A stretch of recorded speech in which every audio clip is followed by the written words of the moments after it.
Ici Ben Moubamba, nous sommes le mercredi 10 septembre 2025 et nous sommes à la veille du 11 septembre, c'est-à-dire à la veille de l'anniversaire des attentats du 11 septembre 2001 à New York, aux États-Unis, attentats qui ont fait plonger le monde dans les ténèbres où nous nous trouvons actuellement, puisque il y a eu l'assassinat de John Fitzgerald Kennedy, il y a eu les explosions de Challenger, il y a eu beaucoup de choses aux États-Unis, mais il y a eu le 11 septembre 2001 et l'Amérique a cessé d'être le modèle du futur. Le 11 septembre 2001, l'Amérique a cessé d'être le modèle du futur, puisque 2 ans plus tard, on devait attaquer l'Irak et entrer dans les guerres permanentes, la fragmentation du monde, la destruction du monde. Et nous y sommes toujours. Et c'est important de le rappeler. S'il n'y avait pas eu le 11 septembre 2001, Kadhafi serait toujours vivant. Laurent Gbagbo n'aurait pas été au tribunal pénal international et il n'y aurait pas eu la Syrie, il n'y aurait pas eu l'Afghanistan, il n'y aurait même pas eu Ali Bongo au Gabon, il n'y aurait pas eu cette situation désastreuse dans laquelle nous sommes, c'est-à-dire dans le crime rituel permanent. La mort à tous les étages, la fin de l'empathie, la fin de l'humanisme, avec cette fragmentation du monde qu'on voit partout sur les 5 continents, comme au Népal en ce moment, où la population lynche à mort les gouvernants. On n'aurait pas ce qu'on a en France aujourd'hui, avec les gens qui sont dans la rue. Le monde arrive à sa fin. Le monde tel que nous l'avons connu arrive à sa fin et les Gabonais et les Gabonaises doivent en être conscients. C'est Ben Moubamba qui vous parle, d'ici d'ailleurs et de quelque part. Je viens vous parler aujourd'hui de l'importance pour les populations gabonaises en particulier et les populations bantoues d'Afrique de comprendre que nous arrivons à la fin du monde, à la fin d'un monde, et nous devons prendre toutes les dispositions nécessaires pour traverser cette crise avec une certaine lucidité et en comprenant les données du débat, étant entendu que ceux qui gouvernent la terre et ceux qui gouvernent les terres bantoues n'ont aucune intention de faciliter la fin de l'ignorance chez les Bantous et la fin du mal. Nous sommes, nous les Bantous, pris dans cette double obscurité dans laquelle on nous a enfermés à travers différents mécanismes qui partent de l'esclavage, de la colonisation, de la démocratie, de la médiacratie, de les écoles ésotériques, de la culture musicale et autres, l'absence de culture en fait, la fin de l'éducation, l'effondrement de la santé. On veut nous maintenir dans une zombification permanente. Nous devons être des zombies afin que nous mourions tous sans pitié. Nous allons mourir et nous allons disparaître et on ne va même pas se rendre compte comment tout ça est arrivé. Je suis ici le 10 septembre 2025 pour vous dire, mes chers compatriotes, pour vous dire, chers amis, que la situation mondiale est grave et nous ne devons pas la sous-estimer. De Moscou, où j'ai vécu en Russie, j'ai habité un quartier qui s'appelait Dostoïevski. Fyodor Dostoïevski est un des plus grands romanciers mondiaux, mais spécifiquement un romancier russe extraordinaire. Et les Russes ont une capacité de transmettre la connaissance de l'âme comme les gens n'en ont pas conscience dans le monde. Ils ont, à travers la résilience et la souffrance et les épreuves qu'ils ont traversées, une connaissance de l'intériorité du genre humain comme je n'ai pas rencontré ailleurs, que ce soit aux États-Unis, en France ou même en Afrique, lorsqu'ils décrivent qu'est-ce qu'un être humain, notamment dans les romans de Dostoïevski. Vous avez les frères Karamazov, les trois frères, l'un des trois a tué son père. Qui est-ce? C'est tellement intéressant à lire que vous n'avez pas besoin d'être blanc, noir, jaune, vous avez besoin juste d'être humain pour comprendre la profondeur de cette interrogation. Il y a un roman qui m'a beaucoup parlé dans les œuvres de Dostoïevski. C'est son roman qui s'appelle « Les possédés ». Ça, c'est traduit aussi « Les démons ». Il dit en gros ceci. La nation, là il parle de la Russie, mais ça peut s'appliquer au Gabon. La nation ne peut être libérée que le jour où elle est débarrassée des idées démoniaques. Les idées démoniaques qui possèdent le corps de la nation. En ce qui nous concerne au Gabon, pardonnez-moi, quand Dostoïevski écrit ça, il parle de l'évangile de Luc, dans laquelle on décrit la rencontre entre le Jésus et un possédé qui vit dans les cimetières, qui vit dans les drames, qui vit dans la baie des cochons, qui vit vraiment dans le malheur. Il est enchaîné dans la double obscurité, l'ignorance et le péché, le mal. C'est ce qui coince les Gabonais. Le péché, le mal et ce qu'on appelle l'ignorance. C'est ce qu'on appelle la double obscurité. Donc Jésus rencontre ce monsieur qui est enchaîné dans les cimetières et qui est très violent.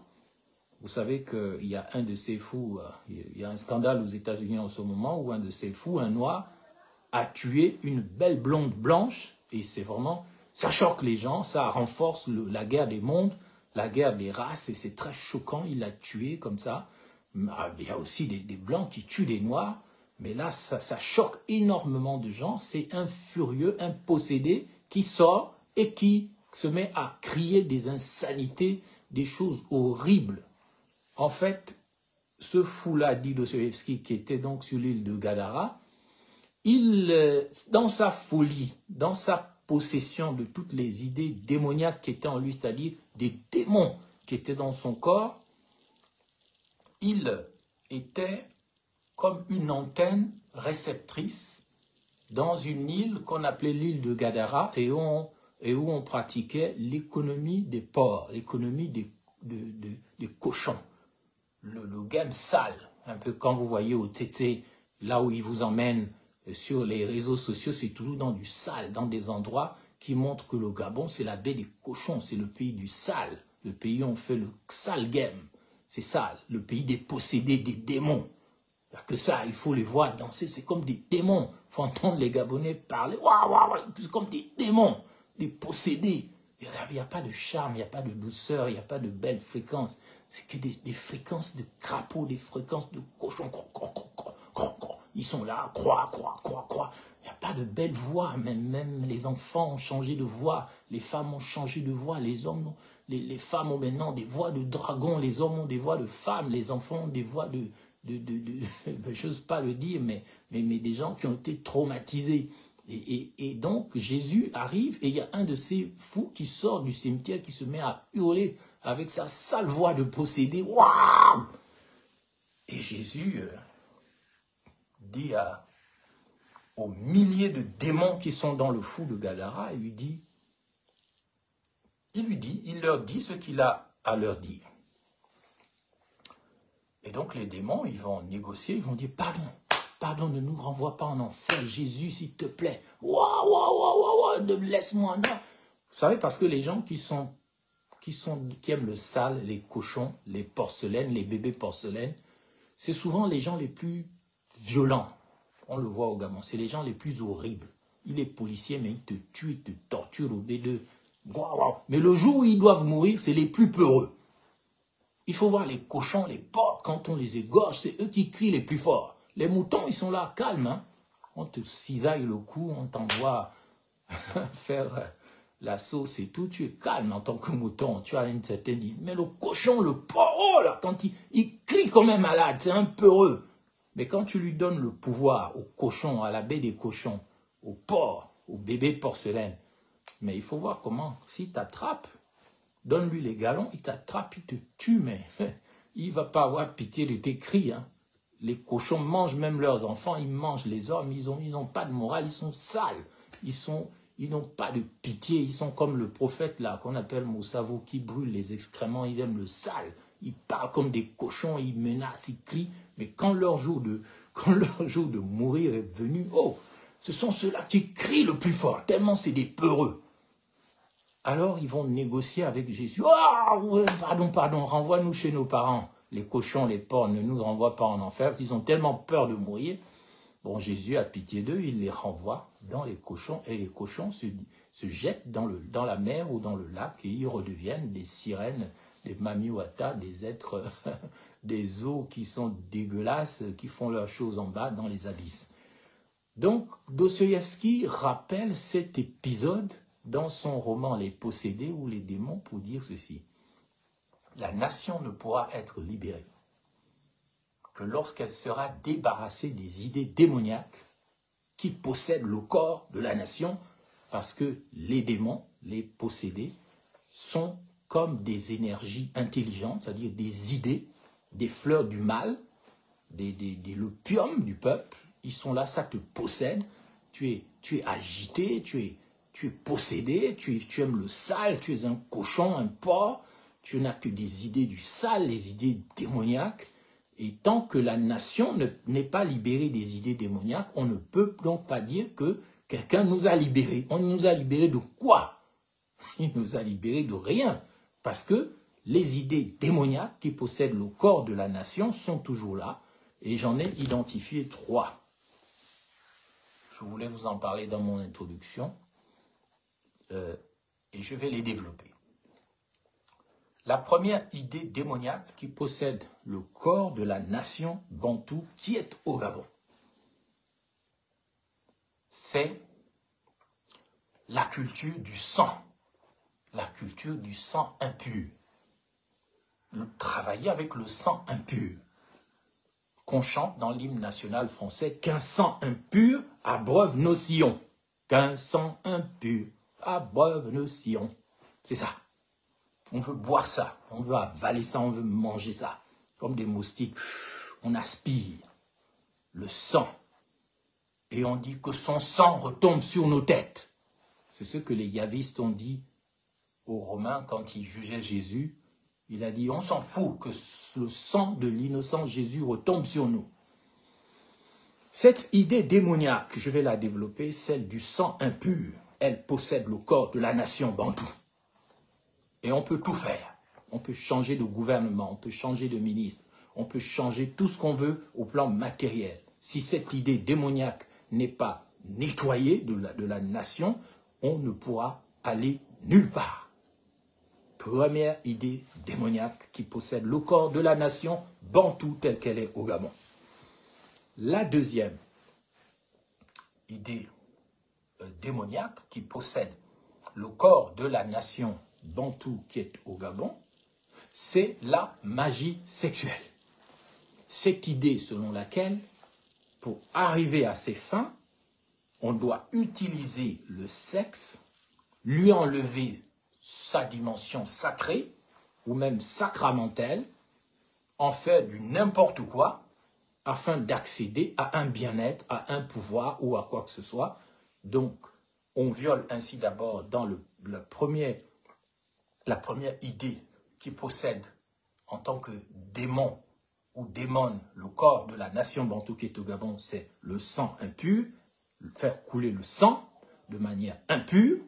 Et la deuxième idée, c'est la magie sexuelle, c'est-à-dire l'utilisation de l'énergie sexuelle afin d'aboutir à un résultat matériel en sa faveur, quitte à violer les grands principes que sont l'interdiction de l'inceste, ou bien la violation de la matrice sacrée de la femme. Ça, c'est donc la deuxième idée démoniaque qui possède le corps de la nation bantoue qui est au Gabon. Ensuite, je conclurai par la troisième idée démoniaque qui possède le corps de la nation bantoue qui est au Gabon. C'est l'utilisation de la magie tout court, dans le mauvais sens, afin d'aboutir à une forme du pain et des plaisirs qu'on appelle l'éthique du plaisir, mais que René Ndemezo, un ancien baron du système Bongo, a défini comme étant le pain et les plaisirs.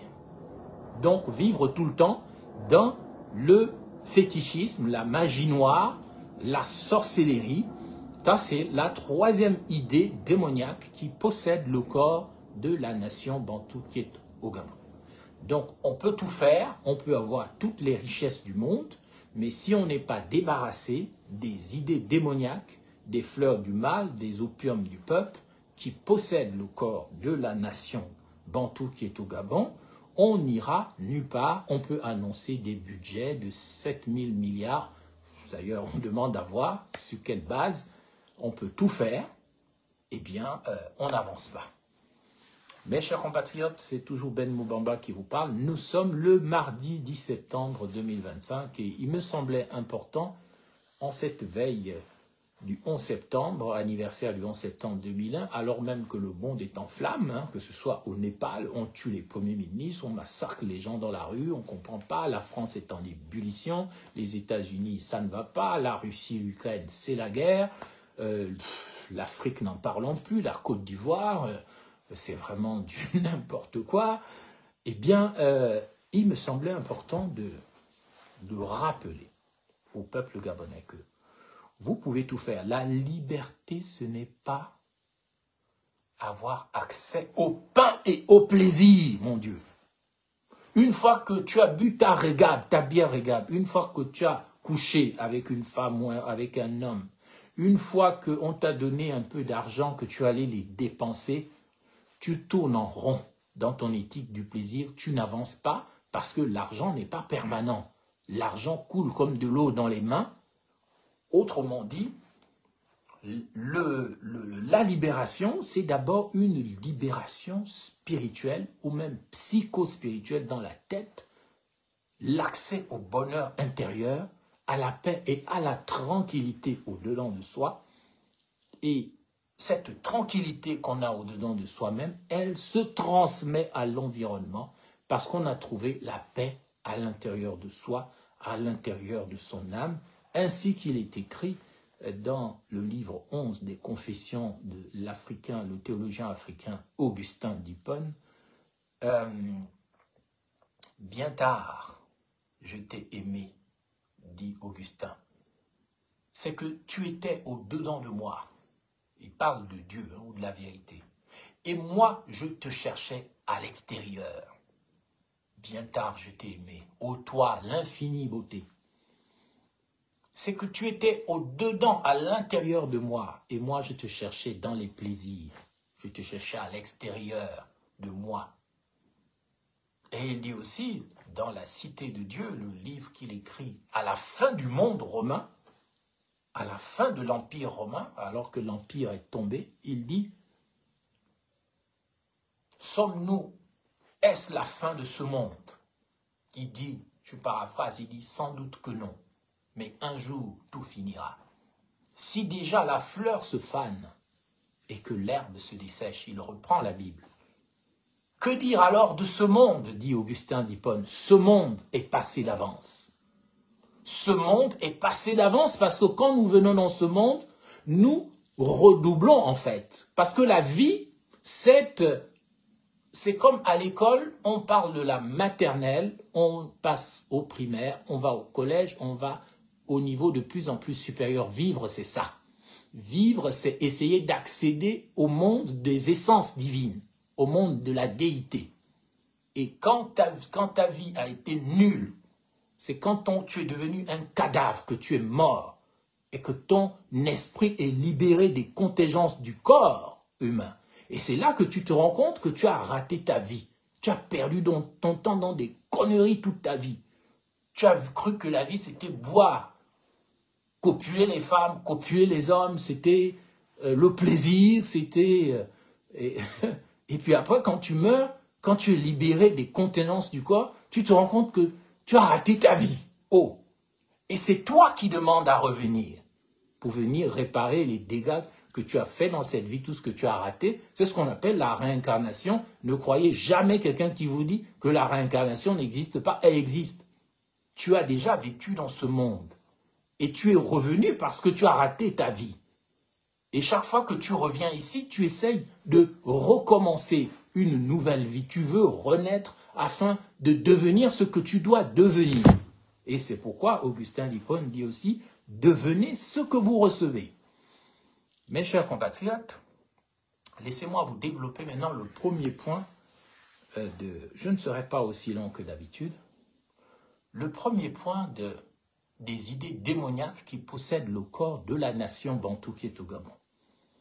C'est cette idée que nous ne pouvons accéder à la félicité qu'en tuant les autres. Nous ne pouvons accéder à la félicité qu'en buvant le sang innocent, le sang impur, vous savez, le sang qu'on rend impur, parce qu'on a tué quelqu'un. Et qu'on ne veut pas résoudre cette question, on laisse les choses comme ça. Ça, c'est une dette du sang qui poursuit les Gabonais. Même si ton père ou ton grand-père a tué les gens, c'est une dette karmique qui tombe sur toi. Et tu payes ça. Tu peux aller à l'église et dire... Oh, les démons me possèdent, pardon, pasteur, libérez-moi, allez, prêtre, exorciste, chassez le démon qui est en moi. C'est ton karma, c'est une dette. C'est du sang impur qui est tombé sur toi à travers les actes de tes ancêtres, de tes parents ou tes propres actes, et ça maudit ta vie. Le Gabon a des richesses matérielles. Le Gabon a des capacités hors du commun en tant qu'État. Mais nous ne progressons pas, nous n'en faisons rien parce que nous sommes maudits par la dette karmique du sang. Trop de sang a coulé au Gabon, trop de sang a coulé dans les villages, trop de sang a coulé dans la politique, trop de sacrifices humains. Et c'est pour ça que nous ne progressons pas. Nous sommes, en tant que nation, possédés par la dette karmique du sang. Un exemple. Le petit bébé Rinaldi. Ça, c'est un exemple parmi tant d'autres. Le petit bébé Rinaldi disparaît à la mi-janvier 2020. Il disparaît et tout d'un coup, les gens ne s'intéressent plus à ce dossier. Parce que certains parents ont dit, c'est notre enfant, pourquoi vous parlez de ça? Les Gabonais arrêtent d'en parler. Mais on ne sait pas où l'enfant est parti. Ça fait 5 ans. Aucun enfant n'en parle. Aucun habitant du Wellington, là où il a disparu, n'en parle de manière crédible et sérieuse. Il n'y a aucune association pour demander la vérité sur la disparition d'un petit bébé qui s'appelle Rinaldi. On n'a que des rumeurs. On a un sosie qui sort par-ci, on a une histoire débile qu'on sort par-là, mais en fait, on sait que cet enfant a disparu dans les réseaux Ndemezo. Parce que la nièce de Ndemezo, qui était au gouvernement avec moi en tant que ministre délégué, ces réseaux ont été pris là-dedans, elle a fait un peu de prison, elle a été libérée. Et on voit aussi que, comment dire ça, des gens ont été jugés, ils se sont accusés, ils ont raconté des histoires, ils ont pris, mais on ne sait pas qui est le commanditaire. Après, il y a une histoire de débile qui sort, oh, comme quoi l'enfant est en Guinée équatoriale. Le gouvernement gabonais qui vous a libéré au Lidingema, qui se dit votre libérateur. Libérateur de mon 3 points de suspension. Qu'est-ce qu'il aurait dû faire en tant que gouvernement? Mais vous faites une commission rogatoire internationale. Vous saisissez le gouvernement de la Guinée équatoriale. Et vous demandez, vous envoyez des enquêteurs pour savoir où est passé cet enfant. Mais on nous raconte des histoires pour nous endormir tout le temps. Oh, Rinaldi, Passi, voilà, il a grandi. Machin. Mais vous savez très bien que cet enfant a été enlevé pas pour être adopté. Mais enfin, ce n'est pas les enfants qui manquent en Afrique ou en Guinée équatoriale ou au Gabon pour l'adoption.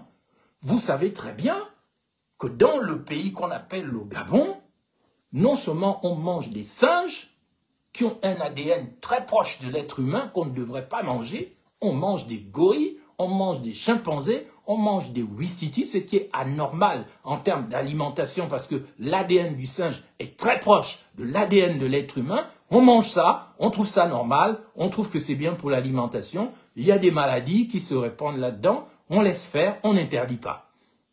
Et on sait aussi que dans ce pays qu'on appelle le Gabon, on tue les enfants, comme Rinaldi, on mange leur chair. Il y a même dans le monde entier, il y a ce qu'on appelle la consommation de l'adrénochrome, qui est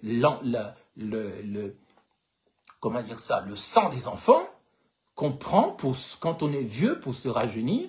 Vous avez tous suivi même le dialogue qui a été capté entre 3 grands présidents du monde, où ils se disent on va atteindre l'immortalité grâce au transfert des organes. On change aussi le sang des gens, comme Biya, comme au Cameroun, comme d'autres, plein de vieux qui utilisent le sang frais des enfants pour refuser la mort ou pour la retarder. On sait aussi qu'il y a du commerce des organes. On sait aussi que dans le cadre de la conservation du pouvoir, on mange la chair humaine, on boit le sang des gens. Et d'ailleurs, les rituels même chrétiens, même les rituels chrétiens, que ce soit l'Eucharistie ou d'autres, même si c'est symbolique, on nous habitue quand même dans ce fait qu'on doit manger le corps de quelqu'un, on doit boire le sang de quelqu'un pour avoir la vie. Certes, c'est du ritualisme symbolique, mais c'est quand même du cannibalisme que le cerveau enregistre. Jésus ne nous sauve pas, je le regrette, il ne nous sauve pas par son martyre, par le fait qu'on l'a torturé, massacré sur la croix, il nous sauve par le fait qu'il nous a enseigné la vérité qui nous a rendus libres. Jean 8. Et par les miracles, et par l'enseignement, et par la parole. Maintenant, le sang des martyrs, attention à ne pas, comment dire ça, préserver ce culte du sang et de la mort, les morts de notre QG, le martyr, le sang, et les gens veulent même se faire tuer pour être des martyrs. Il y a le culte du sang, ça c'est une idée démoniaque qui possède le corps de la nation bantou qui est au Gabon et qui doit être désactivée et que je désactive à cet instant par cette parole, par cet enseignement de vérité. Le sang des innocents, c'est le sang des Rinaldi pour lequel il n'y a aucune commission rogatoire internationale pour faire la vérité sur ça. C'est le sang de la petite Esther qu'on viole et qu'on tue 3 ans et il y a un type qu'on attrape, un lampiste à qui on fait jouer la comédie que j'ai tué l'enfant avec un chevron. On ne dit pas pourquoi, pour qui, et les gens oublient ça, c'est terminé. Je ne parle même pas des gens qu'on tue dans les familles, que des gens qui cherchent le pouvoir assassinent, la jalousie entre les frères, les sœurs. Nous sommes dans un pays, le Gabon, où on dit que le pays est bloqué entre la jalousie du Sud. Au nom de la jalousie, les gens du Sud s'entretuent entre eux. Moi-même, j'ai failli être tué dans l'église catholique de Ndende par mon propre frère Manfdis en 2013. Les tueurs sont rentrés avec des couteaux dans l'église catholique de Ndende. Mais comme j'étais de Moabi et d'une famille royale, avec certains pouvoirs, j'ai disparu. Je suis devenu invisible. Ils étaient là. Mais il est où? Il est où? Ils me cherchaient dans l'église. Mon propre frère Manfdis, que j'aime beaucoup, mais parce que je vois qu'il est vraiment dans l'errance. Je le vois danser comme une femme. Je vois aussi Maïs Mouissi. C'est des criminels qui sont entre eux. Là, maintenant, ils veulent s'installer sur la localité de Ndéndé. Grand bien leur en face. Mais ils ne sont pas plus malins que Farjan ou tous les autres, hein, ou Noureddin. Mais je vois aussi que Ndéndé, je me souviens, je ne sais plus en quelle année, ils ont saboté ma voiture dans les années 2013-2014. Entre Ndéndé et Moabi, j'ai pris la voiture, ils avaient saboté les trains, les câbles de frein. Le sang de Moubamba devait couler. Mais ils ne m'ont pas tué. Mon propre parent, le maire Mabika de Ndende, est allé chercher 25 millions quelque part pour m'exécuter. Je lui ai dit, ne fais pas ça, il ne m'a pas écouté. Il est mort entre, malheureusement pour lui, Fougamou et Mouila, à Mandilou. Il a trouvé un mur invisible, il est mort. Vraiment, j'ai déjà fait un chemin incroyable, donc je sais de quoi je parle. Le sang, la culture du sang impur, c'est ce qu'on a vendu à la France en 1789 à l'occasion de la Révolution, comme on voit aujourd'hui au Népal. C'est-à-dire que pour avoir quelque chose, il faut faire couler le sang. Et quelqu'un même dans mon parti m'a dit, mais toi tu es bête, tu es con Moubamba. Tu crois que tu peux avoir le pouvoir dans ce pays-là sans faire couler le sang de quelqu'un? Et moi j'ai envie de lui reprendre. Tu crois que le capitaine Ibrahim Traoré, c'est un imbécile? Ou bien Assimi Goïta? Ils ont fait très attention parce qu'enfin ils ont compris qu'il ne faut pas faire couler le sang des gens pour ne pas prendre une dette karmique, une dette qui va te poursuivre de génération en génération. Ibrahim Traoré n'a tué personne. Il y a des gens qui sont en arrestation pour des tentatives de coup d'État, mais ils ne se comportent pas comme Bokassa, Mobutu, Biya et tous les autres. Moindre des choses, tu tues, tu fais couler le sang. Tu te maudis toi-même, comme pays et comme personne. Voilà pourquoi vous verrez que Assimi Goïta, ce n'est pas des massacreurs. Ou Tchani au Niger, ils font très attention, même dans leur putsch, dans leur coup d'État, à ne pas faire couler le sang. Parce que dès que tu fais couler le sang, tu es maudit. Parce que ce sang-là réclame vengeance. Pas seulement sur toi, mais sur ta descendance. Vous allez avoir des maladies, des folies, vous allez être pauvre. Vous allez faire couler le sang des gens gratuitement.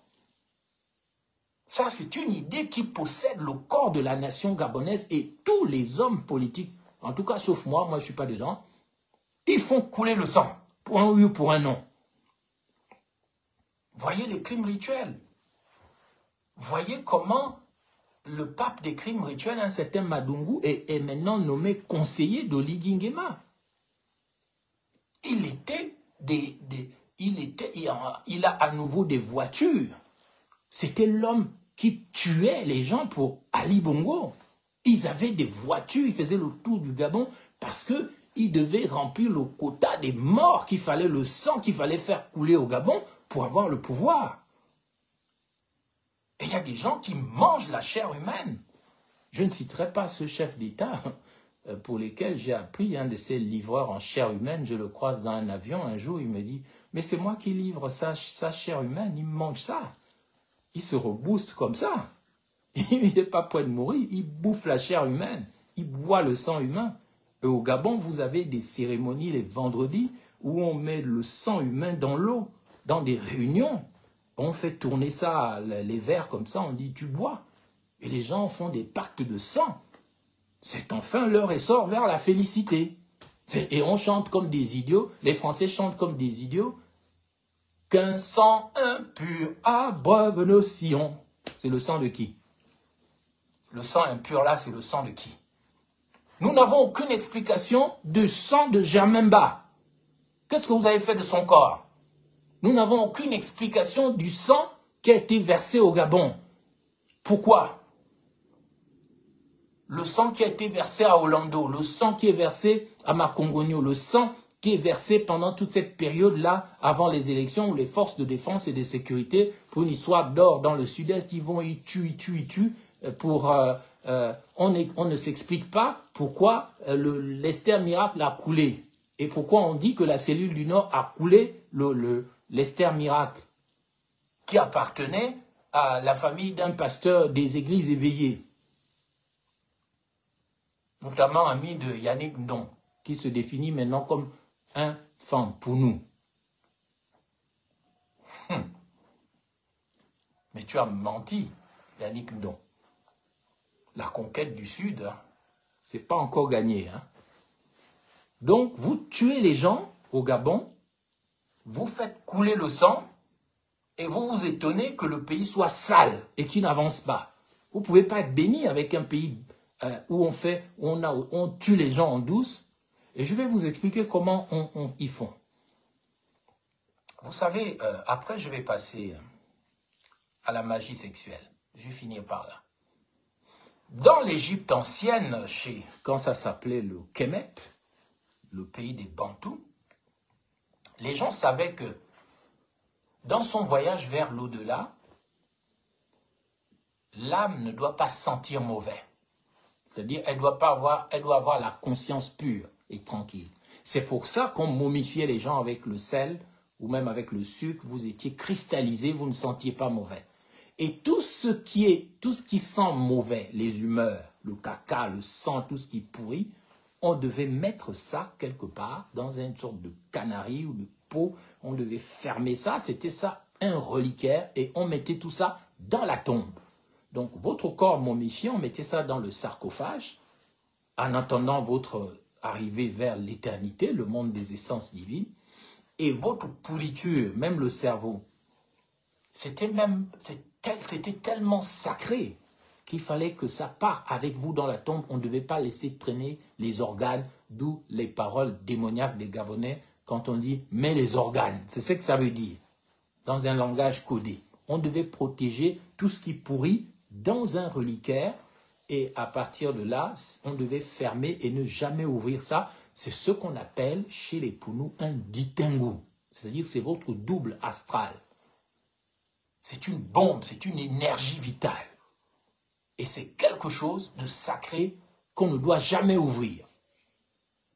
Donc, les criminels rituels qui travaillent au Gabon, qu'est-ce qu'ils font? Quand ils prennent vos organes, ils confisquent votre énergie vitale, votre ditingu, pour en faire un travailleur astral, c'est-à-dire un zombie. Afin qu'ils aient le pouvoir, ils aient l'argent, ils aient ce qu'il faut. Et ça, c'est une idée démoniaque qui possède le corps de la nation du Gabon. C'est-à-dire utiliser les organes des gens pour les transformer en zombies, en travailleurs astrales, pour juste le pain et les plaisirs, les satisfactions d'un être humain. Vous avez vu que les pays qui pratiquent ça n'avancent pas. Et un des exemples les plus frappants, c'est Haïti. Haïti, ils ont le vaudou, ils ont les zombies, ils ont tout ce qu'ils veulent. Ah ça, ils ont les matingous, ils ont des travailleurs astraux, vraiment. L'ancienne île qu'on appelle Hispaniola, vous avez d'un côté les Noirs, on appelle les Haïtiens, à fond dans le vaudou, à fond dans la magie noire, à fond dans les matingous. Ils empêchent les âmes de voyager, ils les bloquent, ils les font travailler. Quel est le résultat? Haïti a du pétrole, Haïti est riche, mais c'est un pays pourri, un pays sale. Rien n'avance là-bas. Il y a toujours des problèmes à Haïti. Si ce n'est pas des tremblements de terre, c'est des tueries, c'est des mafias, mais ils sont possédés. Ils sont possédés comme le Gabon. Ça ne peut pas avancer. Allez dans Libreville, Libreville est sale à cause du sang impur. À cause du sang qui a coulé à Libreville, à Port-Gentil, dans le Moyen-Ogooué, dans le Koué-Vindo, mais partout. Les gens qui ont fait couler le sang pour arriver à leur fin, vous les voyez toujours au pouvoir aujourd'hui, sous Oligui Nguema.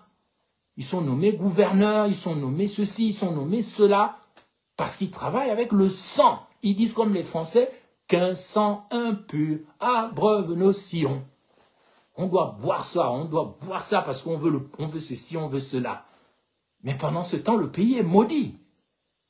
Donc, sans un nettoyage de la dette karmique du sang, ce pays ne peut pas avancer. Vous pouvez mettre tous les chiffres que vous voulez, mentir autant que vous voulez, le pays est kangué, c'est-à-dire le pays est bloqué. Donc, on prend les organes, comme ceux qu'on a vus une fois du temps où Sidonie Oué-Flore était procureur de la République. On a découvert plein d'organes, des sacs d'organes à Basile-Ondimba, un centre de formation professionnelle. On a dit, ah, c'est pas grave, on a étouffé l'affaire. Mais d'où venaient tous ces organes? Des choses normalement qui sont très dangereuses comme ça. La dette de sang, la dette karmique du Gabon comme du Bénin, Dahomey, ça vient de là. Et à force de nourrir ces autels et de chanter que un sang impur abreuve nos sillons, ou que c'est enfin notre essor vers la félicité. On va boire le vin rouge, comme disait Blaise Louimbé à un moment, avec un verre de vin rouge. Il dit, je bois du vin, je bois du vin. et je bois du sang. Cette idée démoniaque possède le corps de la nation bantou qui est au Gabon. Le pays est sale. Montagne Tchad, Libreville, Cap, Guévindo. Mon Dieu. Je me souviens pendant la campagne de 2016 avoir croisé dans le Guévindo le défunt Ntera et toi. Un grand criminel. Il me croise avec sa voiture quelque part dans une station essence en pleine nuit. Et il me paye un plein d'essence. Il était très gentil. Mais je savais que c'était un bandit. Il y a plein de gens qui sont morts parce que c'est des grands consommateurs de sang. Il faut arrêter avec ça. Que Dieu libère le Gabon de la dette karmique du sang. Et au Ligingema et le Sétéri et tous ses amis, ils sont aussi assis sur le sang. C'est lorsqu'il était à la garde républicaine, aussi aux services sociaux, qu'on a trouvé le député Koumba de Moabi pendu à quelques centimètres du sol. Un autre là-bas à la Cité des Ailes, mort, pourri depuis des jours. Le professeur Chivunda, janvier 2023, mort, dépécé dans sa chambre, dans sa maison, au vide. Le Donatien Mavungu, là, le co-découvreur, enfin quelqu'un qui avait travaillé sur le sida, on l'a trouvé mort.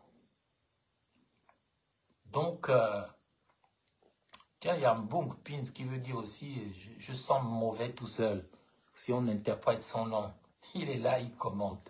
Mwangoudj, je sais que tu es conseiller, tu es en haut, tu coques, mais essaye d'enlever la mauvaise odeur qui est sur toi. Hein. Mbung Pins, mon parent. Tu t'appelles Moubamba comme moi, hein. Moubamba, ça veut dire le serpent lumineux. C'est le sentier lumineux aussi. Il ne sent pas mauvais, lui. Donc, mes chers compatriotes,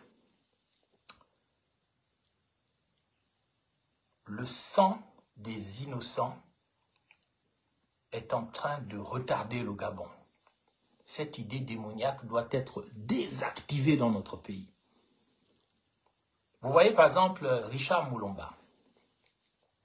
Il a été empoisonné, selon son propre témoignage qu'il avait donné à Thierry d'Argentlieu Combila, du Parti des Forgerons. Il était empoisonné. Mais il y a des mamans du village qui le voyaient à la concertation de Billy Binzé en février 2023, qui avaient déjà dit, mais l'enfant là, lui c'est la prochaine victime chez les Pounou, comme Mbung Pins d'ailleurs. Ils finiront par le désactiver. Ils l'ont désactivé, ils l'ont tué, et si vous voyez ça tombe aujourd'hui à Niali, dans la Nyanga, c'est une honte pour un Pounou de cette valeur, un grand mathématicien. Quelqu'un qui a enseigné dans le supérieur, président du parti Arena, numéro 2 de l'UPG, enterré comme un moins que rien. Comment voulez-vous qu'il repose en paix? Et les Pounous acceptent ça. Le peuple Pounou accepte que les gens disparaissent comme ça, soient tués au Gabon. Ils soient tués au Gabon. Et puis, rien ne se passe. Les Pounous acceptent ça. Ils sont en train de mourir, de se faire tuer. Mamoudou est mort. Diop Divou Dinding, lui, il nous a déjà trahis. Il est dans son camp. Il n'est pas avec nous, Diop. Parce que quand tu es vice-président Diop Divou Dinding, toi, tu vas te faire remettre une médaille en même temps que à Mian Washington. Non, tu n'es pas avec nous. Tu n'as rien compris. Tu es un grand, tu es un vieux, entre guillemets, mais tu ne peux pas faire ça. Je suis sûr que tu n'étais même pas à la veillée mortuaire de Richard Moulomba. Et vous êtes incapables, vous les Moubamba, là, les Mbung Pins, de vous cotiser pour aller remettre, pour aller donner une tombe digne de ce nom à celui que vous avez tué, Richard Moulomba, empoisonné. Pierre Mamoudou, il a la chance d'avoir un mausolée, mais voilà quelqu'un que l'armée gabonaise a tué, mon Dieu, assassiné chez lui. On a les détails, 7 militaires. Et tous ceux qui coquent aujourd'hui, ils attendaient l'annonce de sa mort quand on a envoyé les gens le tuer chez lui. Et Mais Sidonie en sait quelque chose, oui. Elle qui maintenant, il paraît qu'elle coque avec la cellule du Nord, avec les Stéphane Zeng, même si elle nie. Frédéric Banigadifié, Amiens voit désormais le fantôme de HPO partout. Mais moi, j'attends qu'on vienne me montrer que HPO est vivant. Peut-être que je raconte n'importe quoi, mais Opianga est où? Vous dites qu'il est au Gabon, mais qui sortent? Qui disent que je suis au Gabon? Mais que ses parents ou son parti viennent dire que Opianga est au Gabon, voilà ça, voilà lui. Donc si Amiens Washington voit le fantôme d'HPO, ça c'est encore la trace de la dette de sang qui est là. Vous tuez les gens tous les jours. Et moi je dis à Bong Pins et à mon parent Moubamba, il faut que tu saches que eux ils veulent tuer un grand esprit de Bapounou pour cimenter leur 5e République. Emma Mbina, c'est arrivé trop tôt, sa mort. Tué par les militaires gabonais déguisés en pirates. Le sang des innocents. Avec des femmes qui crient « Mavioga ! Oh mon Dieu, Mavioga !» Seigneur Jésus, comme on dit. Je crois que Seigneur Jésus, Amen Osiris, au nom de Jésus. Je peux faire dire ça. Mavioga. Mavioga a été assassiné. Ses parents sont morts. Lui-même, on ne sait même pas où il repose. Non, les Bapounous sont là. Comme Bong Pins, ils pensent à leur ventre d'abord, au pain, au plaisir. Il dit, Bong Pins dit, c'est toi le début de ça avec Ali. Mais tu es, excuse-moi, mais tu es bête, hein. Tu es bête comme un Gabonais quand tu dis ça. Parce que moi, je suis arrivé en 2012 pour sauver l'UPG. J'ai été accueilli par les crachats, par les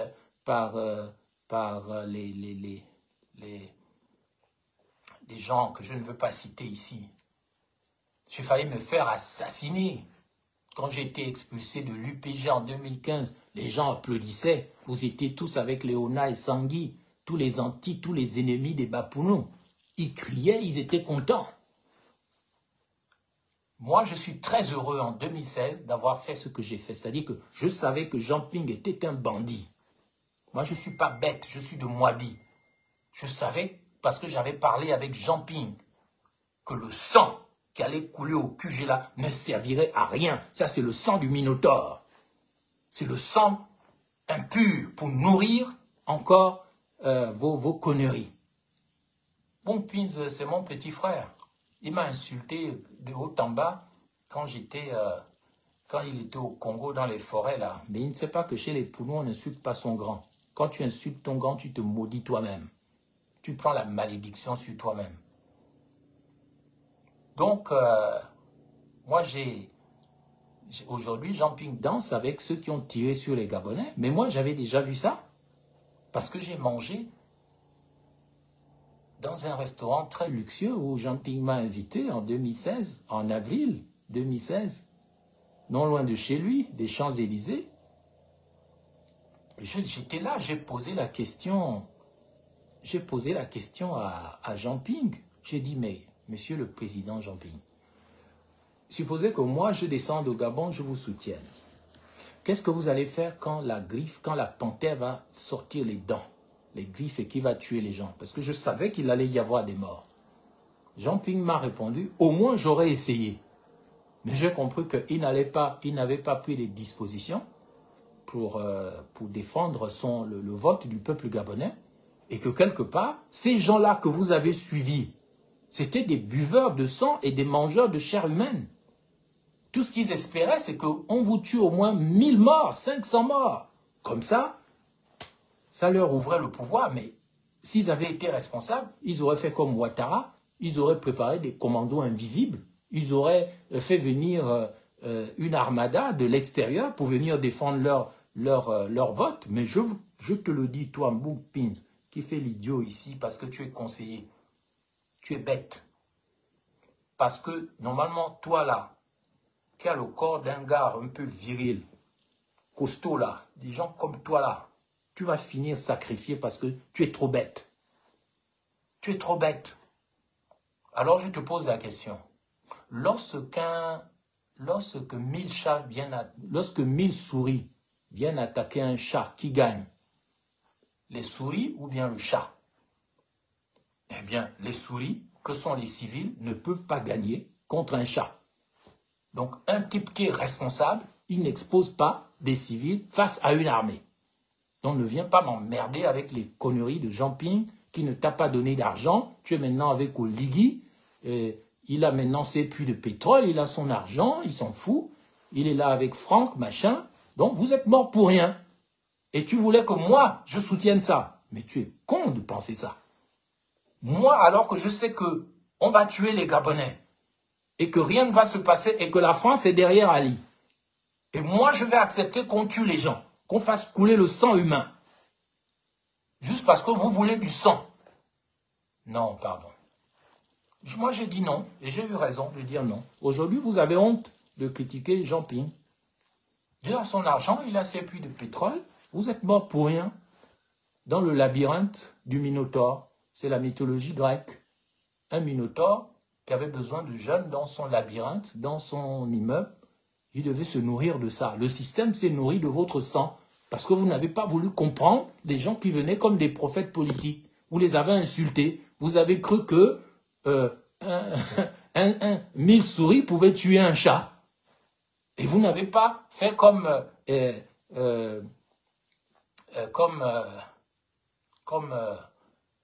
Monsieur Ouattara. Bon, Boung Pins commence à revenir à la raison. Bien sûr, je suis détenteur des secrets, je n'ai rien à révéler ici, mais je tiens vraiment à vous dire que la dette du sang est une idée démoniaque qui gaspille la nation gabonaise. Il faut essuyer ça. Il faut arrêter avec le fait que, à cause du pain et des plaisirs, les gens doivent mourir. Ou alors il faut sacrifier les gens. Vous avez sacrifié les gens depuis des décennies, ça ne vous a donné quoi? Rien. Donc j'invite les Gabonais à comprendre que ça ne suffit pas d'aller à l'église. Ça ne suffit pas de raconter plein de choses, des conneries partout. De louer le Seigneur, de citer la Bible. La Bible est pleine de sang. Dans la Bible, il y a des génocides, on tue les enfants. On mange même les gens dans la Bible. Et je suis un chrétien qui vous le dit, mais pas un chrétien idiot. Quelqu'un qui est un éveillé. Donc, mes chers compatriotes, la première idée qui possède le corps de la nation gabonaise qui est au Gabon, c'est que c'est cette idée que il faut faire couler le sang de manière impure pour qu'on puisse chanter que c'est enfin notre essor vers la félicité, vers l'argent c'est l'argent, vers la jouissance, le pain et les plaisirs. Boung Pins me dit, tu fais quoi en France? C'est pas chez toi, viens au pays, c'est chez toi. Mais je te dois, mon parent, je te dois. Je viendrai au Gabon. D'ailleurs, la plus grande peur que les gens ont au Gabon, c'est de me voir au Gabon parce que moi je connais. Je ne suis pas un Dungourou. Je connais. Ils ont peur que je vienne. Mais je leur dis, moi je ne m'appelle pas Richard Moulomba. Moi je ne m'appelle pas Pierre Mamboundou. Ce sont des grands, mais moi je suis plus grand qu'eux. Je le dis avec beaucoup d'humilité. Je n'en ai pas l'air, mais je suis plus grand qu'eux. Et j'ai du venin. Et je sais où mordre. Oui, je suis fier d'avoir été au gouvernement. Quelqu'un dit, tu as été au gouvernement grand. Mais tu es bête comme un Gabonais, toi. Parce que j'ai été au gouvernement 11 mois. Mais vous avez célébré Jean Ping qui a été au gouvernement 30 ans. Mais vous êtes des idiots, hein, vraiment. Vous avez célébré Oligui Nguema qui a tué énormément de monde dans la garde républicaine. En tant que garde républicain. Il a le sang rempli de... Il a les mains remplies de sang. Et vous les célébrez. Tandis que Moubamba, qui vous a construit les logements de Bikele, vous ne savez même pas ça. Qu'Oligui a distribué là. Non, lui, non. Ouais, tu as trompé la jeunesse, Moi, je dois quoi à la jeunesse? Une jeunesse bête comme ça? Moi, je ne me suis pas levé pour vous, pardon. Je ne suis pas levé pour vous, je me suis levé au nom de mes ancêtres, au nom de Dieu, au nom des mémoires, au nom de l'identité, au nom de la terre. Donc oui, moi, je suis entré au gouvernement d'Ali Bongo comme David. Le roi David est entré dans le palais de Saül. Et c'est là que Saül cherchait à tuer David. Mais là, David a vu les secrets d'État. Il a vu les secrets de la gouvernance. Il a vu les points faibles de la bête. Il a échappé aux lances et aux javelots que Noureddin, Sylvia et tous les autres, je ne vais pas citer leur nom, les fargeons, ils ont voulu me tuer dedans. Mais moi, j'ai survécu. Je ne regrette pas d'avoir été au gouvernement parce que je suis rentré là-bas les mains propres. Je n'ai tué personne et je suis sorti de là. Je n'ai ni volé, ni tué personne, ni pris la femme de quelqu'un. Contrairement à vous, dont le premier truc, dès que vous arrivez au pouvoir, vous les gens de la cellule du Nord, vous vous accordez d'abord des hectares de terre. Après, vous tuez les gens. Après, vous faites du sale sexuellement. Donc, moi, je suis très heureux d'avoir été au gouvernement parce que ça m'a permis de voir. Richard Moulomba, le pauvre, qu'il repose en paix, il a été au gouvernement. Il n'a pas été au gouvernement, mais on l'a empoisonné. Richard Moulomba, il a été au gouvernement. Vous l'avez soutenu. Comme il n'a pas travaillé avec Ali, Richard Moulomba est toujours vivant. Je vous pose la question. Non, les Bapounou, vous êtes foutus. Vous ne comprenez pas que la mort des Pounou a été déjà programmée. On va vous prendre le sud. On va vous prendre vos terres, vos villages. Écoutez déjà ce que dit Yannick Ndomba, hein, chez le pasteur Badinga. Il dit, je suis un fan Pounou. C'est eux qui vont investir à Mayomba parce que vous êtes idiots, vous les Boungpins et tous les autres. Vous ne comprenez pas quand on vous parle. Vous ne comprenez pas quand on vous parle. Alors Richard Moulomba, qui n'a pas été au gouvernement, il est toujours vivant. Je vous pose la question. Les Franck Guéma qui étaient au QG de Jean Ping, ils sont devenus quoi après? Les Chantal Miboto et son mari, ils étaient au QG. Ils ont fait quoi après? Donc moi, je suis fier d'avoir été au gouvernement et d'avoir vu ce que j'ai vu dedans.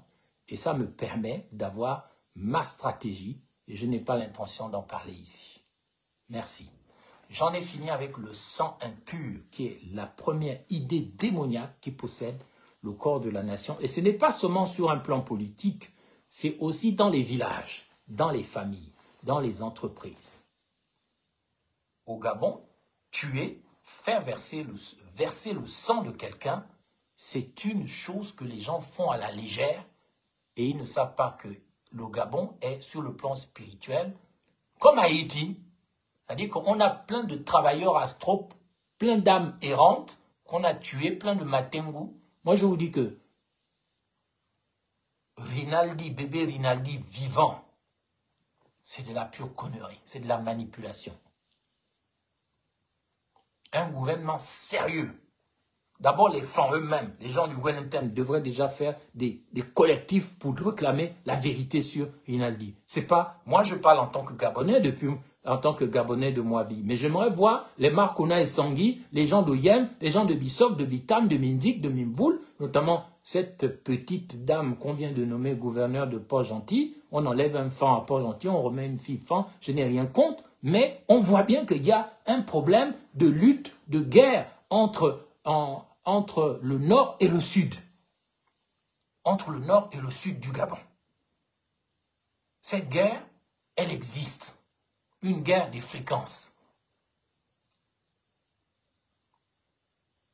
Et si vous ne comprenez pas ça, vous êtes foutus. En tant que Sud, si vous restez dans votre jalousie du Sud, le Ngous, vous allez être avalé par la fourberie du Nord. Je ne dis pas que tous les gens sont fourbes, mais je vous dis que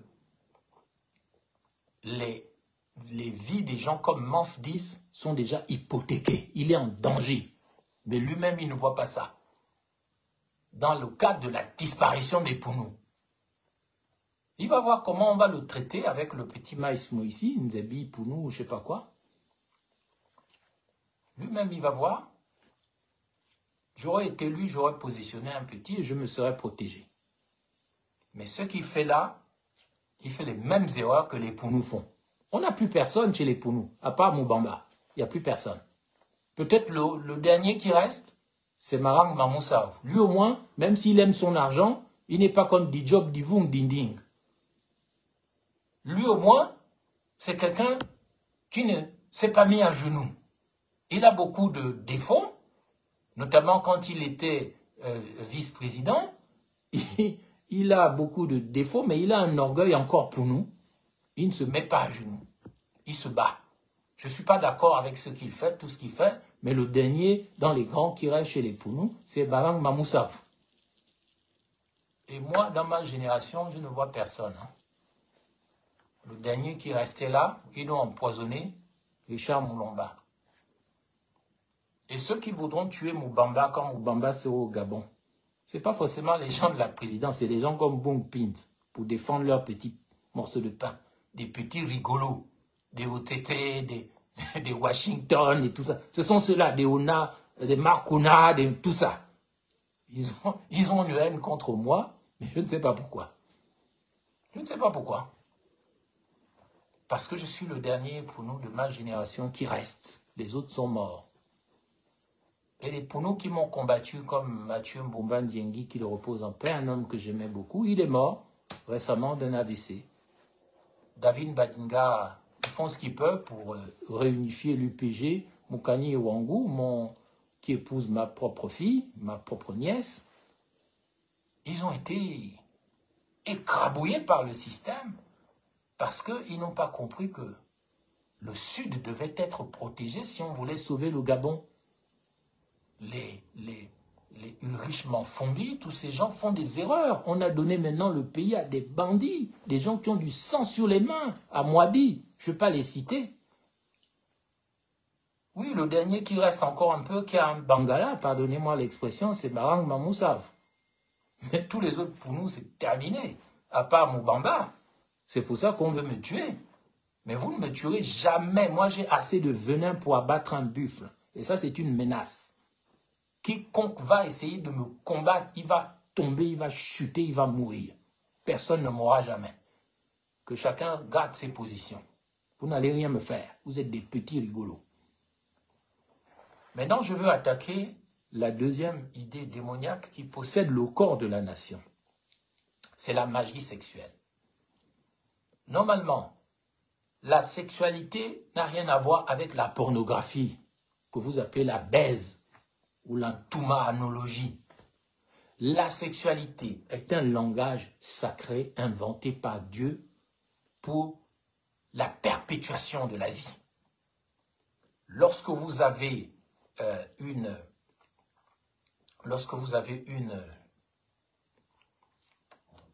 énergie qui vient sur votre tête de la part du soleil, hein, c'est une énergie qui descend dans votre tête, qui provoque du désir, qui descend par vos chakras, c'est-à-dire par les portes sacrées de votre personne, et cette énergie, elle sort par la racine, ce que les hindous appellent le chakra racine, c'est-à-dire le premier chakra, les organes génitaux. Ça sort par là.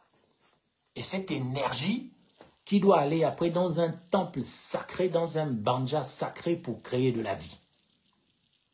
À travers ce qu'on appelle l'orgasme cosmique. Comme quand tu vous attrapez une anguille électrique, vous la sortez d'un trou, ça a la forme d'un pénis. Quand ça vous décharge l'électricité, c'est ça, normalement, la création de la vie. Et normalement, on ne doit pas laisser les femmes qui ont les banjas sacrés, les chapelles sacrées, être violées, être pénétrées, être utilisées dans le cadre de la magie sexuelle. La magie sexuelle, c'est quoi? C'est bloquer l'énergie cosmique, l'énergie de Dieu en nous, parce qu'on est juste obsédé par le petit losange qui est en bas. On veut juste le pain et les plaisirs, le goût de ça, qu'on appelle le goût de ça. On n'a aucune préparation mentale, préparation psychologique, aucune éducation. Nos ancêtres, surtout chez les Pounous, connaissaient ça. une femme devait préserver sa virginité, c'est-à-dire son banja. Son banja. Un homme devait aussi faire attention à ne pas mettre son pipi, son pénis, dans un mauvais trou, comme la bouche d'un caïman qui a des dents qui te coupent ça. Et tu deviens quelqu'un d'efféminé, qui n'a plus de pouvoir, qui n'a plus de force, parce qu'on t'a mangé là, ton truc. Parce que tu allais mettre ça n'importe où. Il y a des femmes qui fétichent leurs organes sexuels pour attraper les hommes, pour les transformer en dunguru, en edungé. C'est ce qu'on appelle la magie sexuelle. Et quand tu viens mettre ton pipi à l'intérieur, oui, Bumpin, c'est un gars du goût de ça. C'est là qu'ils ont réussi à l'avoir. Ça se voit sur sa tête. Il aime le goût de ça. Dès qu'il voit une belle femme, il ne voit même pas le danger. Dès qu'il voit un diraou, vous ne comprenez pas que le diraou, c'est un banja. C'est une racine. Chez les Pounous, la racine et le sexe féminin, on le dit de la même manière, c'est un diraou, c'est-à-dire une racine. La racine de toutes les choses, l'origine du monde. Il y a une idée démoniaque au Gabon qui est vraiment utilisée tout le temps, c'est la magie sexuelle. C'est le fait pour les femmes de féticher leur sexe, de l'utiliser pour faire tomber les grands hommes du pays. Je ne vais pas citer le nombre de grands hommes de ce pays qui sont tombés à cause de la magie sexuelle, à cause du diraou fétiché, à cause des femmes qui utilisent le pouvoir du con, le pouvoir de l'eau-bonne, le pouvoir de la sexualité pour finalement piéger les hommes. Hein. Je voudrais dire à celui qui se fait passer pour Bumpins que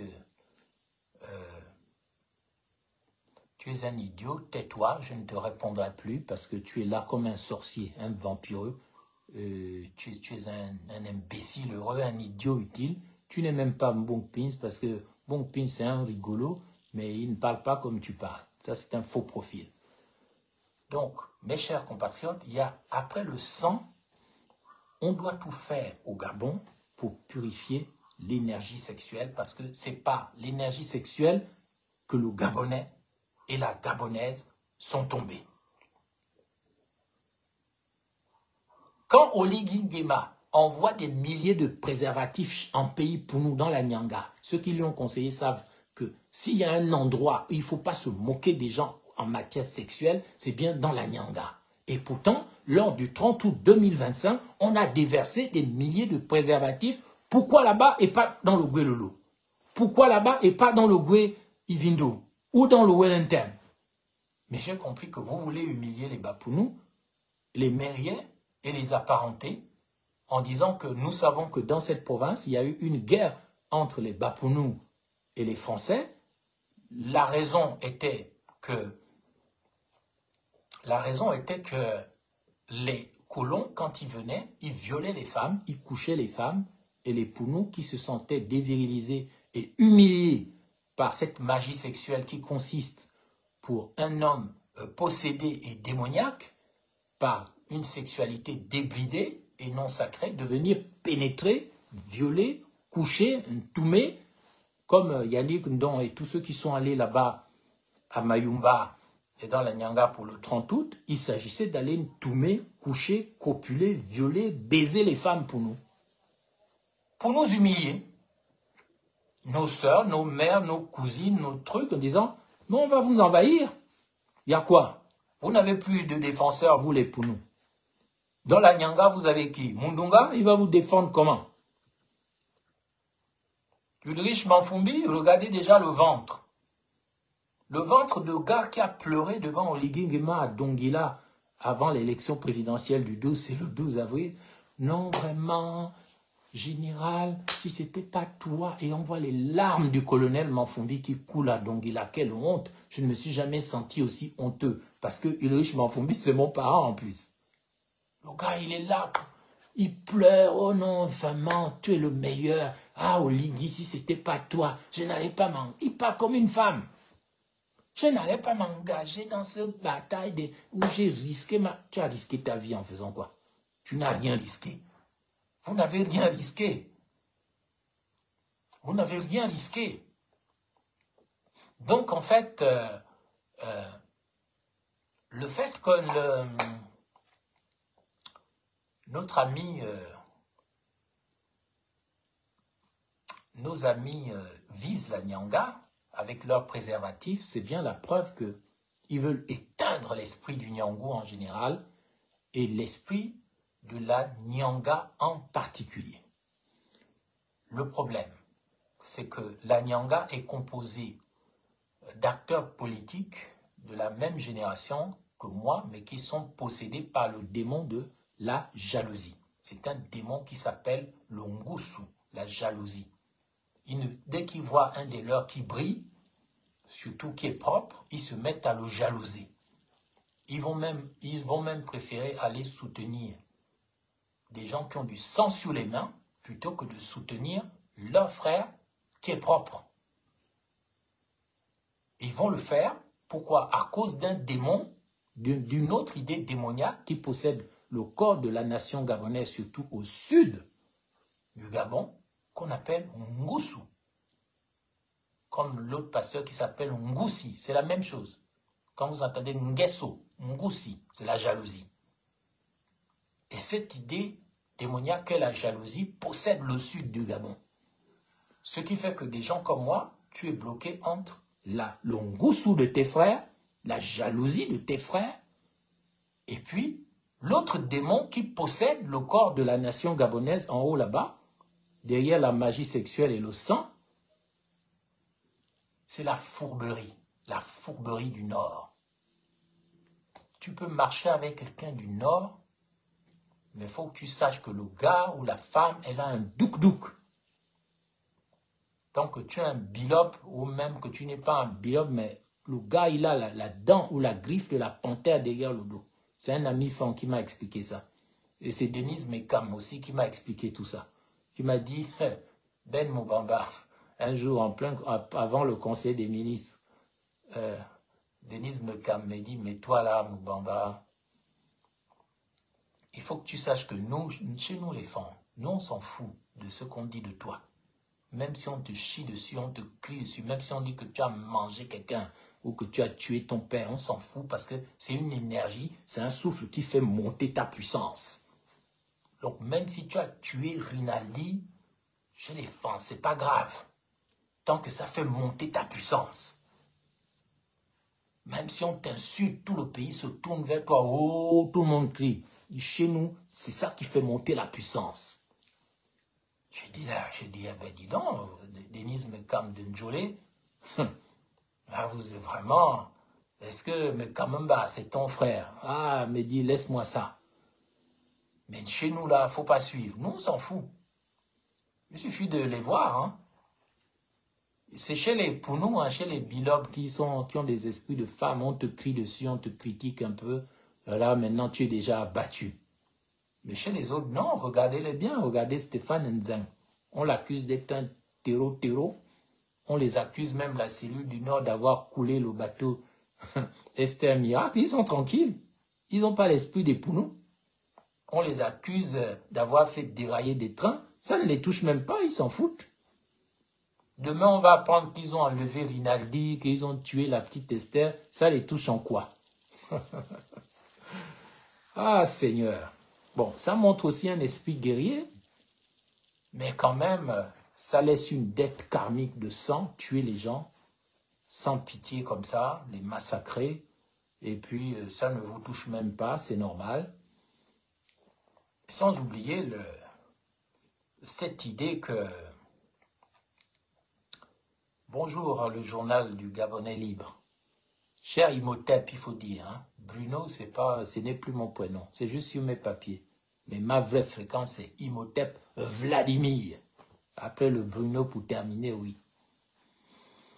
Donc, dans la magie sexuelle, on va vous baiser vos femmes avec des préservatifs dans la Nyanga et vos hommes ne vont même pas vous protéger comme Nyanda Makita.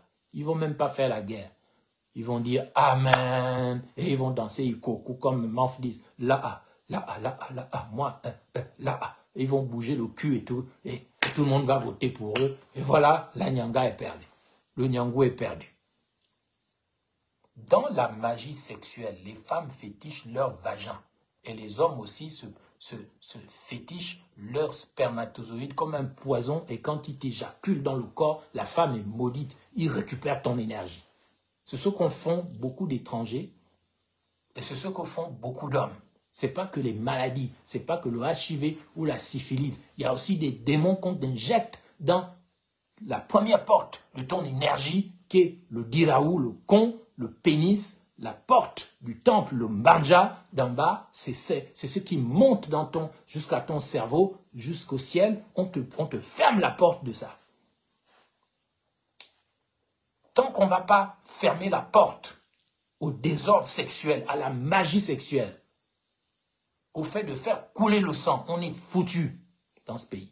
Donc la tuerie, pour ça qui parle de tuer, et la bordellerie des hommes et des femmes, c'est ce qu'on appelle donc, c'est ce qu'on appelle malheureusement la magie sexuelle. Cette magie sexuelle, elle inclut aussi la pédérastie. Il y a des hétérosexuels qui pratiquent la pédérastie, mais dans le but de contrôler la kundalini des hommes, de les affaiblir. Et le type là qui parle comme Bong Pins alors qu'il n'est pas Bong Pins, c'est quelqu'un qui a certainement été sodomisé. Je regrette, parce qu'il parle comme un sodomite.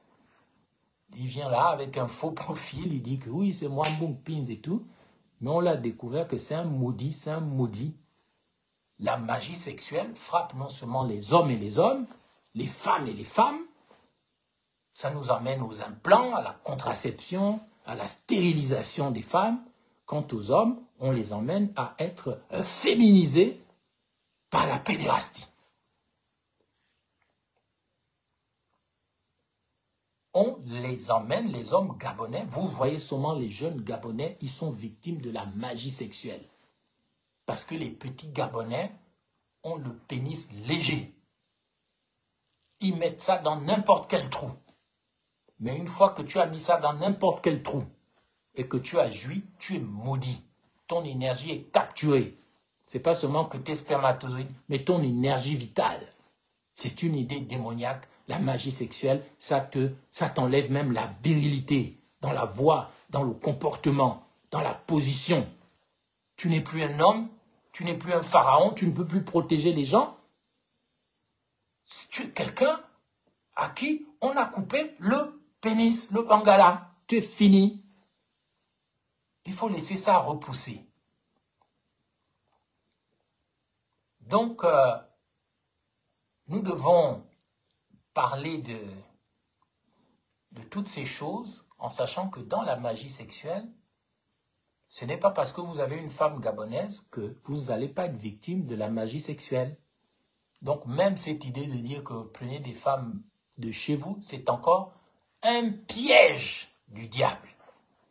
Parce que normalement, c'est toi qui maîtrises ton bangala et ton vagin. Un État ne peut pas venir se mêler de ta vie intime. Ce n'est pas parce que tu vas aller prendre une femme de telle ethnie dans ton pays ou un homme de telle ethnie que tu ne seras pas victime de la magie sexuelle. Moi, je pourrais vous dire beaucoup de choses. Au Gabon, comment on essaie de piéger les gens par la magie sexuelle, les hommes et les femmes. Et pourtant, c'est des Gabonais entre eux. Ce qui compte, mes chers compatriotes, peu importe votre vie intime, peu importe avec qui vous êtes, mais vous devez avoir des principes, vous devez avoir des valeurs et vous devez avoir des normes qui font que quand vous êtes avec quelqu'un dans l'intimité, vous êtes en harmonie, vous êtes presque en prière, vous êtes dans une intimité sacrée, pas dans la bordellerie, pas dans une intimité où on vous vole votre âme, où on vous empoisonne, on vous vaccine avec des mauvais vaccins sexuels. Parce que le Gabon est tombé par la magie sexuelle. Et ça, c'est depuis longtemps. La plupart des présidents du Gabon, et même avant les hommes, à partir du moment où la sexualité n'a plus été sacrée, les hommes et les femmes ont commencé à tomber dans ce pays. Parce que nos anciens, nos ancêtres savaient qu'on se cachait dans le sexe de sa femme, spirituellement ou psychospirituellement. Et la protection d'une femme venait de la propreté spirituelle du sexe de son mari, qui ne rentrait pas n'importe où. Parce que quand tu rentres n'importe où, ou quand tu laisses entrer n'importe qui, ben tu vas devenir possédé, comme le dit Dostoïevski. Je dénonce ici le sang impur du Gabon, par lequel on a une dette karmique qui nous empêche de développer notre pays exactement comme à Haïti. On tue les gens, on les transforme en matengu, en zombies, en travailleurs astraux. Et ces âmes-là deviennent des âmes qui réclament justice et vous empêchent finalement d'avancer correctement. De même, on pollue le sexe, on pollue l'intimité, on pollue la sexualité et il n'y a plus la vie. On n'arrive plus à accoucher des enfants qui sont des étoiles, mais des enfants qui sont issus des traumatismes des femmes et des hommes. Vous ne pouvez pas avoir des citoyens gabonais avec des enfants traumatisés qui viennent dans le monde gabonais. Il faut donc une purification de nos principes, de nos valeurs, de nos normes, pour que quelque part, il y ait des familles qui sécurisent la nation gabonaise. Il n'y a pas de famille. Vous êtes libre d'épouser l'homme que vous voulez, la femme que vous voulez, mais on doit savoir quels sont les principes, quelles sont les valeurs et quelles sont les normes de la nation bantoue qui est au Gabon. Et à ce niveau, le pays est sale, sexuellement sale. Seule l'éducation sexuelle des jeunes enfants, garçons comme filles, seule la révalorisation du concept de villageois, parce que dans le village, on ne couchait pas les enfants, on ne touchait pas à la femme d'autrui, on évitait la saleté sexuelle. Et on a transformé le mot village en insulte, alors que le villageoisisme, c'est ce qui fait la force de la nation bantoue.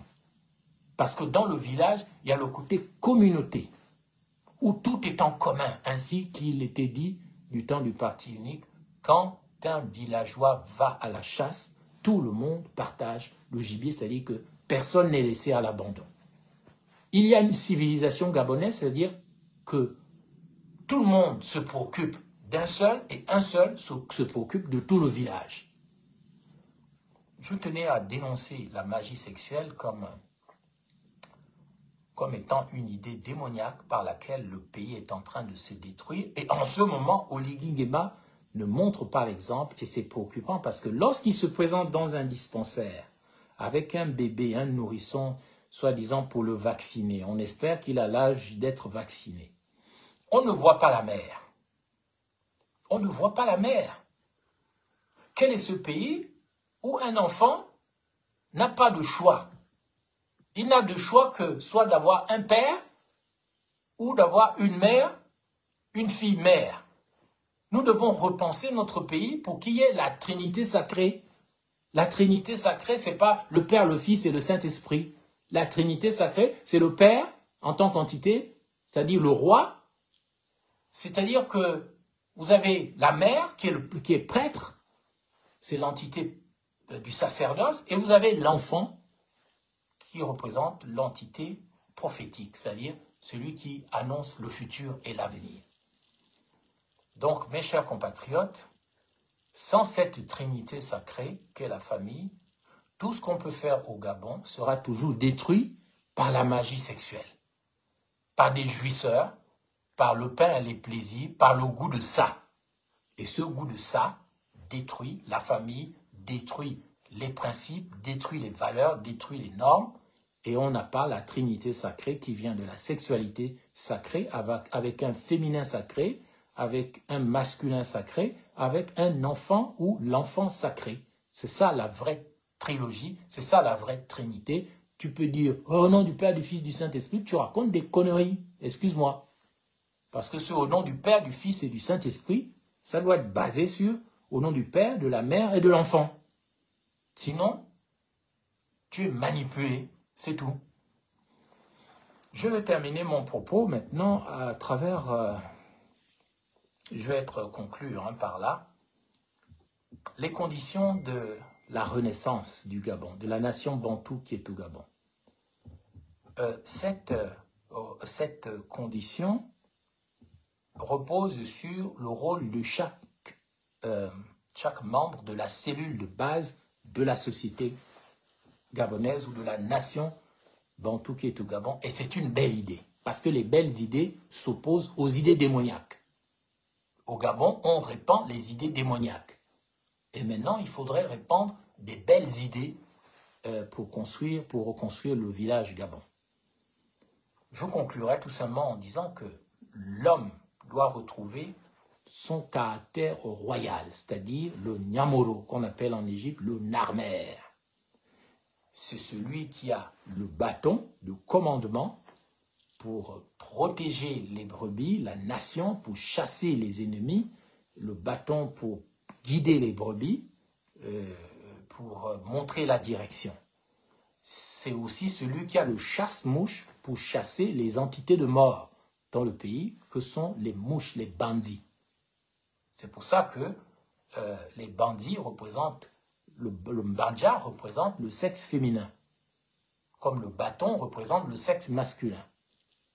Et celui qui a le chasse-mouche, il doit empêcher les bandits, les mouches, les bandits, de venir polluer le mbandja. C'est tout. Et donc, si l'homme gabonais retrouve sa dimension royale, le pays va aller mieux. Ce n'est pas parce que vous allez faire du matérialisme, construire des maisons, raconter du n'importe quoi, parler comme les Français que d'argent, que vous allez sauver ce pays. Ce pays va renaître par les principes, les valeurs et les normes. Maintenant, mes chers compatriotes, sur la femme. La femme doit retrouver sa dimension matricielle. Cette dimension matricielle, elle repose sur quoi?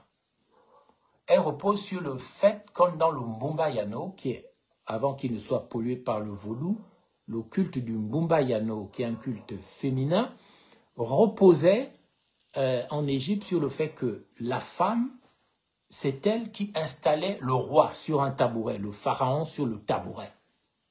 Tsanvav, on dit en Pounou, assieds-toi là. Le Seigneur a dit, assieds-toi à ma droite, jusqu'à ce que je fasse de tes ennemis le marchepied de mon trône. Mais c'est la femme, elle est souvent la régente, la mère.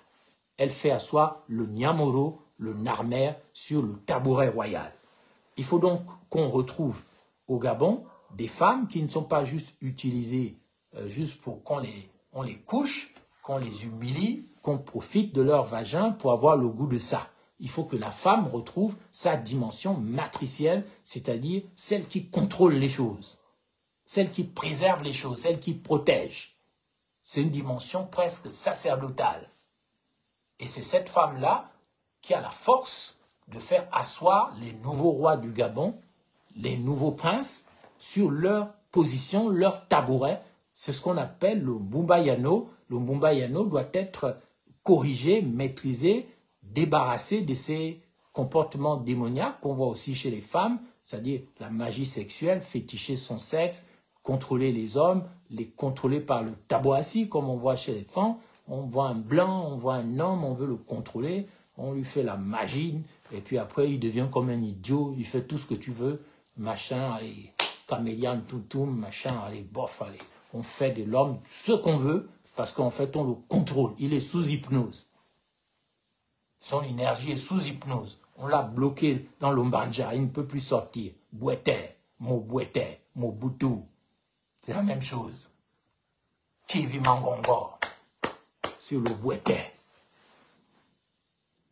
Donc, l'enfant, quant à l'enfant, et je conclurai par là, les enfants gabonais doivent être protégés parce que s'ils n'ont pas d'éducation valable, ils ne sont pas protégés, ils sont chômeurs.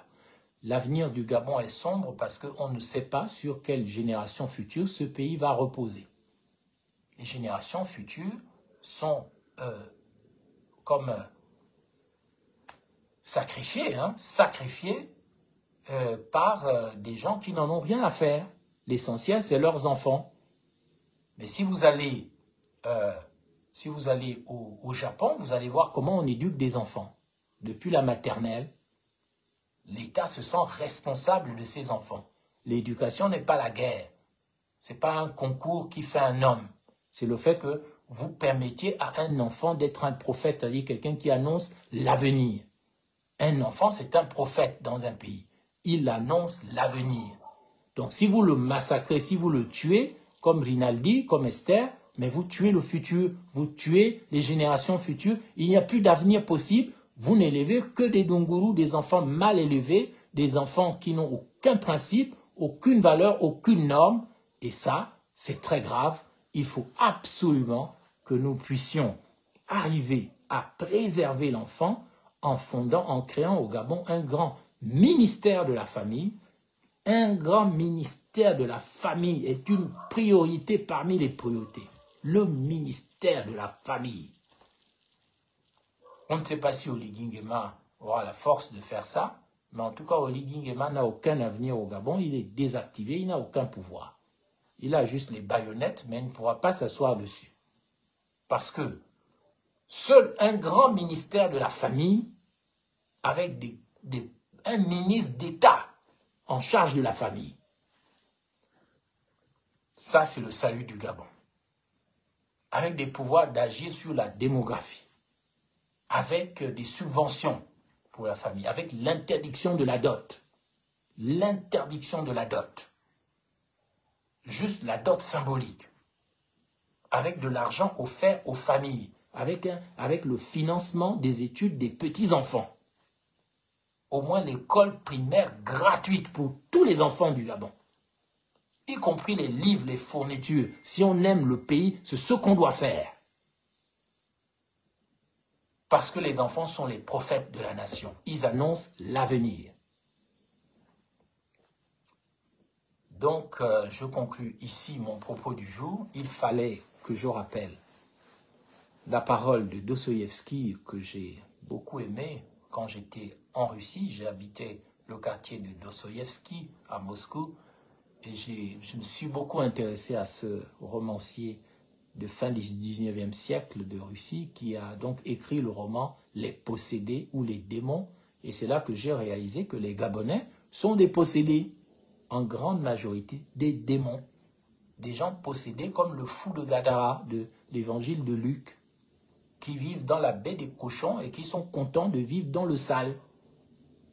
Mais leur avenir, c'est dans la parabole du fils prodigue qu'il faut le trouver. Et ce sera mon dernier mot. Un jour, un fils s'est retrouvé à vivre à la baie des cochons, dit Jésus. Il n'avait même pas le droit de manger ce que mangeaient ces salauds de cochons, de porc. Tout ça là, dans la boue, dans la merde. Il n'avait même pas le droit de manger les gousses de maïs qu'on leur balançait. Parce qu'il était devenu un esclave volontaire de la saleté. Comme les Gabonais, comme les Mboukpins, comme les Marbouka. Oligui, c'est ton président, c'est pas le mien. Hein, parce qu'il fait partie, il est possédé. Il est possédé comme 94,95% des Gabonais. Il est possédé. Possédé par quoi? Mais par des idées démoniaques, des idées des bébés porcelaines, des cochons. Comme le fils prodigue qui était là en train de vivre avec les cochons. Jusqu'au jour, il a décidé de sortir de la double obscurité dans laquelle il était. D'abord l'ignorance et après le sale, le péché, le mal. Et à ce moment-là, il s'est dit, je vais me relever. Je vais retourner vers mon Père. Et je lui dirai, j'ai péché contre toi et le ciel. Je ne suis plus digne d'être appelé ton enfant. Prends-moi chez toi dans l'éternité des ancêtres et de Dieu comme au moins un serviteur. Je ne suis plus digne. À ce moment-là, le Père lui a enlevé son sale manteau qu'on appelait le gabaon, le manteau des esclaves. Le manteau des esclaves. Ah oui, le Vungu, stratégie de Dieu, vous faites bien de rappeler que Macron a chaud. Oh, tu avais tapé ton bâton à la tour Eiffel. Voilà au moins des gens qui me suivent. et qui savent que les Gabonais, c'est un pays de grands. Moi, je suis un grand. Hein. Je suis un très grand esprit. Donc, je ne m'occupe pas de vos conneries du Gabon. Oui, c'est vrai. Je suis allé au Trocadéro, j'ai tapé mon bâton royal et j'ai parlé à Macron. On était en mai 2024. C'est comme ça que tout a commencé pour lui. Et j'ai aussi tapé mon bâton contre Oligui. Comme il ne veut pas comprendre. C'est votre président. Je vais voir où il va aller avec son faux budget, avec ses idées démoniaques, avec votre culte, vos idées du sang et vos idées de magie sexuelle, du meurtre. Je prie seulement pour finir pour Rinaldi, qu'il soit mort ou vivant, le petit là ne mérite pas qu'on l'abandonne. Rinaldi est le symbole des générations futures. Vous l'avez abandonné. Les femmes, le sud, les Tékés, l'Est, l'Ouest, vous avez abandonné Rinaldi.